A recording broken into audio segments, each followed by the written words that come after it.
Hello, Tom, aka Yazirian here for Star Frontiers Gamer, and today we're interviewing Assault on Starship Omicron. Now you're saying, wait a minute, Tom, you're a little confused because that is the referee's screen. Well, it's also got the bundled mini module, Assault on Starship Omicron. And it was included in there a little bit on the vein of, here's the referee screen, but wait, there's more. We're giving you a mini module. And so today I'm going to review that mini module because, let's face it, a referee screen is a referee screen. It's a screen, you got tables, it's not that exciting. So I'm just going to focus on the module, but wait, there's more. I will expand that mini module to be a full-sized module. Now, at first glance, it would appear to be a haphazard mini module with two encounters that don't really seem to be logically linked, other than there is a Sathar theme between the two, although Sathar don't appear in both. Next, it would seem to be a very deadly module with the suggestion that the PC's party should be 8 characters strong. And if there are not 8 players, then players should double up and run 2 PCs. The pre-gen characters, who also can double as NPCs, are all mid-level with some high-level skills, and this suggests a tough module. Finally, the final encounter in the mini-module includes both a Cybo Dragon and a Quick Death. You couple that with the fact that the weapons locker, only having one really effective weapon to be used against a Quick Death, which is the Sonic Devastator, would suggest a tough module. Note, that final encounter in the mini-module has this rogue robot that can reprogram the player character's robots and turn them against them. So that one encounter can go south hard on the player characters. And as far as I'm concerned, that is where the possibility of a TPK resides in this adventure. Now, this module has also been criticized for the deck plan.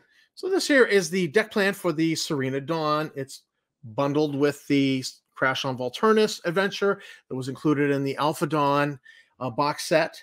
And you use this with this extra deck plan included in the mini module. And now it becomes a 2-deck deck plan with those airlocks lining up with the 4 airlocks on the Serena Dawn. And then this 5th airlock to the outer hull gives you a logical place for people to enter and exit said ship, making the Serena Dawn a much more logical and sensible starship. It was illogical, and we all kind of knew it, but we just kind of played the module anyways when it was strictly just the 1-deck Serena Dawn. But you add this to it, and it makes it a much more sensible module. And so this was a good addition, but the aesthetic of these decks does not match the Nighthawks rules that came out later. And so that's where the criticism is because the Nighthawk ships were a long, slant, sleek, thin, vertical deck plan. And so sometimes people just say, oh, well, this was a horizontal deck. Well, it kind of looks that, but if you treat it as a vertical deck, you just say it was a boxy design that predated, it was an old, outdated boxy design that was originally used, had no elevators, which is very common in the Nighthawk ships, and it went out of favor. But it was old school. It was very, very out of date, old ships still lingering around the different areas of the frontier. And so you can then just kind of hand wave the fact that it doesn't really match, but you could still use it as a vertical layout Nighthawk ship nonetheless. It's just got if it had a cargo boom like the large and small freighters included in the Nighthawks box, they would nickname it the Hammerhead, the Hammerhead design, because it'd have a boxy head on a long boom, and it would look like a hammer in space. So I don't have that much of a problem with the deck plan. I just go ahead and use it. Now, expanding the mini module to a full-fledged adventure. To expand the adventure to the mini module to a full-size module, I want to lift one line out of this introduction here. So let's read the introduction. The Starship Omicron, the pride of the Pan-Galactic Corporation, disappeared years ago on its first voyage. Recently, the ship was found drifting in space. Passengers and crew were killed by a strange and virulent, tripping over that word today, disease. The ship was decontaminated, refueled, and made ready for operations. PGC has hired 8 adventurers to babysit the Omicron on her voyage back to the corporate starport.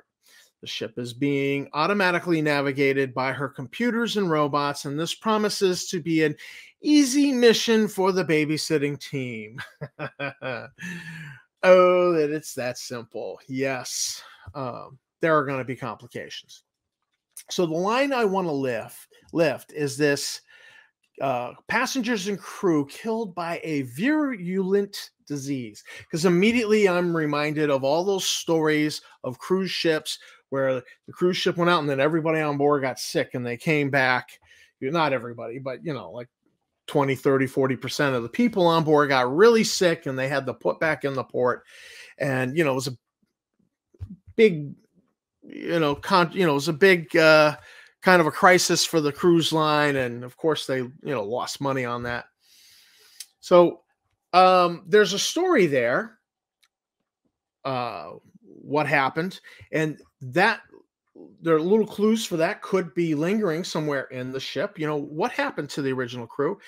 That's not the focus of this adventure, but that is something that you could pick up at the end of the adventure, and clues prop up, and maybe the player characters want to go and investigate the original virulent disease.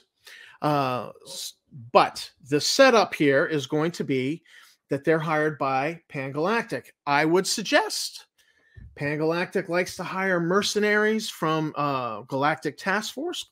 I would suggest making them all player characters who work for Galactic Task Force.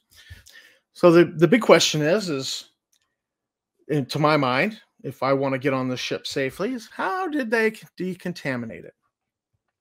And immediately I thought back to hull scrapers, Star Frontiersman 13, and here we are, Hull Scrapers by Larry Moore. And I came here looking for that, looking for the artwork, because I figured the artwork, the illustration to be in here, because there was a great picture. And I'm like, what happened to it? It's not here. It's a one-page article, no artwork. So I was like, well, geez, that's a problem. And I started digging, and then I found this where they were called originally up here Hull Rakers. And I'm like, this artwork's not that good. I remember it being better. And then I finally dug some more and came across this artwork by Shell, an artist named Shell that I seem to have lost touch with. Shell, if you're out there, drop me an IM. Like to touch base with you. And this was great. This is what really inspired me to because I hate fantasy escapees in a sci-fi setting. Personal bugaboo. But when I saw this artwork, I was like, yeah, I want to use that. And I've used it twice now in murder mysteries on Starliners with different people. And I just think this is this was a great piece of artwork that inspired me to use it.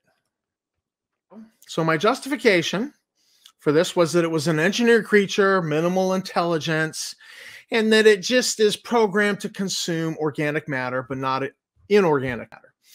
They're used in extreme circumstances to decontaminate starships, and due to the danger that they very obviously pose, they're closely monitored and accounted for, and sometimes one gets missed due to incompetence, or perhaps one of them manages to do a little cell division, like a cell divides, and it splits.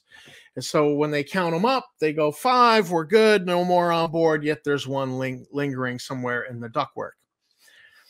And so this becomes the setup for a horror-style adventure where one of the NPCs just goes missing. was dissolved by the hull scraper, which is currently wandering the air vents and spaces in between the decks. So crafting an alien-style adventure where the players don't know what's trying to kill them, but they're forced to crawl through the air vents and engineering crawl spaces is the basic idea for this encounter. And it answers the important question of how did they decontaminate the ship? It's a question in my head. So note, I would allow a technician character to cobble together a flame weapon, a flame unit. The incinerators that they had in the movie Alien were, I got the impression that they were something that the tech guys just kind of cobbled together for them to use against this alien. So I would allow it an ammo of 10, a rate of fire of 1, a mass of like maybe 5 kilograms, make it heavy to lug around, and it only shoots at point blank range, 10 meters, 5, 8, 10 meters, something like that. And it does about 3d10 points of flame damage. So that would be something I let them cobble together, maybe about 3 of them. Now, the second encounter is the Sathar attack, and it's a straightforward boarding action. The players really get no notice until somebody in the computer room on the ship sees the warning that the outer hatch has been opened. Somebody has entered the ship. They begin to respond to that. So that's a straightforward boarding action, and I expect that the players are most likely going to survive. Now, the third encounter, I call that Blip on the radar. Now, the Sathar, it turns out, wanted the Starship Omicron because their local Sathar agent reported the ship was controlled by a computer AI. And since the Sathar are currently trying to subvert the Mechnons on Volturnus to become a client species, they wanted to study the computer controller for the Omicron, hoping that it would give them insights to the self-aware Mechnon robotic species. To this end, they approached with a scout ship. Let's discuss the scout ship. So the scout ship is in Face of the Enemy. So if you have Face of the Enemy module, I would recommend just using the Sathar scout ship. It's got a nice aesthetic and look. It looks like the Sathar fighter. From the artwork we have of the Sathar fighter, it's got a reasonable layout here, and this would be a ship that they could use to approach another ship and have a boarding team boarding. So if you needed that, I would say use this ship for that purpose. But again, a little bit of Game Master fiat in that the players don't know that it got close until the hatch is opened. As the players, if the players look into, well, how did they get so close and we never knew? They're going to find out that the AI controller just didn't bother notifying them. It just didn't think it needed to do that. So if they reprogram the AI so that it does notify them, or if they pay more attention to the sensors, the radar, they're going to see that there's a blip out there at the very edge of their sensor range. They can attempt to get the ship to turn and close with it, but that ship will just skate away and they'll lose it off of their scanners. But you just have this little blip on the radar encounter. So encounter number 3 is all about skill checks, about reprogramming the computer potentially, but also about putting the players on notice that there is another boarding action in their future. And since the first one, they survived, was nothing but a thing, and there's another one in their future, another one in their future could possibly be the boss encounter. And I think it is the boss encounter because the Zeracor are a client species of the Sathar. Now, they have been recruited strictly for the fact that they are a technological species, and they have this robot called the Rogue Robot. And when this robot comes in contact with the players' robots, it can turn the players' robots against the players. So this has a lot of potential. It's a boss encounter because the Zeracor also bring 2 Sathar attack monsters, the Cybo Dragon and a quick death. So right away, it's a boss encounter, and then you throw in this rogue robot, which is turning player assets against the players. This thing could go south on them very hard, and I believe this, what I'm now calling the encounter 4, I believe this is the source of a potential TPK for the player characters. Well, we'll discuss that a little bit more in the future here. So they bring the Cybo Dragon, and yeah, and in part it's because the weapons locker is not generous. There's not a generous amount of ammo in the weapons locker. It's actually limited. So after a few encounters, you tend to expect that the weapons locker is going to be depleted. And if the players survive this, they're probably going to have to be resourceful and creative. And if they survive that, we have the computer virus. Even after the PCs resist aborting action by the Zerg core, the rogue robot manages to leave a trace of its viral corruption behind. And this somehow has gotten into the main computer. And now the main computer that's piloting the ship, or the, robot astrogator, whatever you're having pilot the ship, now is trying to deliver the ship to the Sathar. So it's changed the heading of the ship, and it's computing a jump to a Sathar-held system, maybe the Liberty system in the War Machine module. You could actually do the star system in Face of the Enemy, where the player characters find the scout ship, and then they find the Sathar carrier. You could just jump it from Starship Omicron if they fail to wrest control of the Omicron because of this computer virus. You could just tangentially just take it right into that whole stream of Beyond the Frontier encounters in those modules. So this gives the Game Master 5 challenges to throw at the player characters, making this module on par with Warriors of White Light, which also had 5 small encounters. As the adventure goes on, the players will probably have to get creative just to survive. There are ways in which you can branch this. By the time they get through the 5 encounters, maybe they find a clue that could lead them to the source of that virulent disease. They could investigate that. Now let's talk about the potential lethality of this module. I'm in favor of using the pre-gens.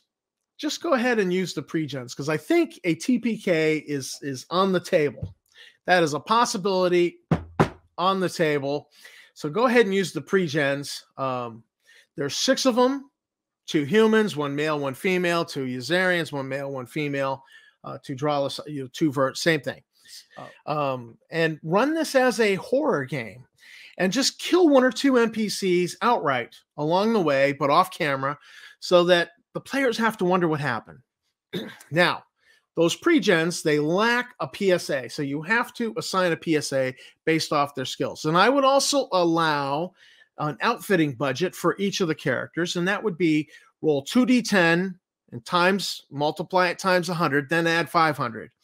And there's no freebies. So you have 2d10 times 100 plus 500. So there's potentially up to 2,500 credits for each of those characters to spend, because we're talking mid to about mid-level characters. They should have some defenses and some weapons. They should not be strapped hoping to bum a needler pistol out of the weapons locker. So I think that would be appropriate, particularly for a module that is potentially this lethal. And when I say no freebies, so there's, most of the time when you're starting out with new characters, you like to give away a free Sky suit, free toolkit. Nope, none of that. What you buy is what you have, plus the ship's weapon locker. Smart players might pool leftover credits to purchase extra ammo for weapons in the weapons locker. Is what's there. It looks like it could be depleted fast. Now, Assault on Starship Omicron doesn't have a great deck plan, but there's a decent kernel of an adventure with potential for a horror theme, potential for a TPK, and Why do I act like that's such a good thing? Well, because I think everybody should check mark the box on you should have one TPK in your gaming career. And if I ever did play this adventure, my character would be the Yazirian Elvis Presley. Love this artwork by Parkinson. This is fantastic. Since there's a famous Yazirian religion in the frontier called the Family of One, my character's name is actually going to be Elvis Priestley. Homage to Presley, but still we're doing a nod to the Family of One religion. And when he's not shooting anything with his laser, he would be preaching Family of One doctrine to the other Yazirians on board. There's a whole article written on the Family of One in Frontier Explorer. I'll put a link. Frontier Explorer #2. I'll put a link in the show notes. And that has great material if you wish to play a Yazirian from the Family of One. So there you have it. This is how I would run the adventure and how I would play in the adventure as a Yazirian. So this is Tom, aka Yazirian, from Tabletop Tap Room. Let me know if you agree with how I'd run. Agree with me on how to run the adventure. Go ahead and put your comments in the show notes. I want to thank you for watching the video. Thanks to my subscribers. You guys are great. And I'll see you all in the frontier.